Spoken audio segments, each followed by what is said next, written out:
ఒక ఊరంతా ఖాళీ అయిపోయింది. ఆ ఊరి జనాభా అంటూ ఒక స్టోరీ ఈనాడు రాసుకొచ్చింది. ఇది తమిళనాడులో ఉన్నటువంటి ఒక ఊరు, 200 మంది ఉండేవాళ్ళు. క్రమంగా పనుల కోసం ఊరంతా వలస వెళ్ళిపోయి ఇప్పుడు 6గురే ఆ ఊరిలో మిగిలారు అన్నటువంటి చాలా మంచి స్టోరీ, హార్ట్ టచింగ్ స్టోరీ. ఒక్కసారి రాయలసీమలో పల్లెలు చూడండి. ఎన్ని పల్లెల్లో ఎంతమంది స్థానికంగా ఉన్నారు, మగాళ్ళు ఎంతమంది ఉన్నారు, ఆడవాళ్ళు ఎంతమంది ఉన్నారు, పనుల కోసం ఎంతమంది ఇతర ప్రాంతాలకు వెళ్తారు. అక్కడ దాకా అక్కర్లా.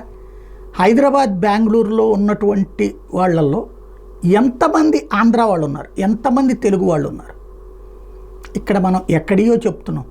వలసలకి కేంద్రం మనది రాయలసీమ, ఉత్తరాంధ్ర.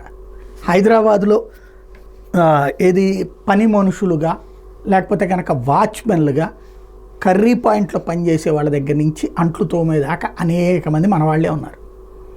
అట్లాగే ఇతరత్ర పనులు చేసేటటువంటిది అక్కడ సెంటరింగ్ల దగ్గర నుంచి భవన నిర్మాణాల దగ్గర నుంచి అనేక మంది మనవాళ్లే ఉన్నారు.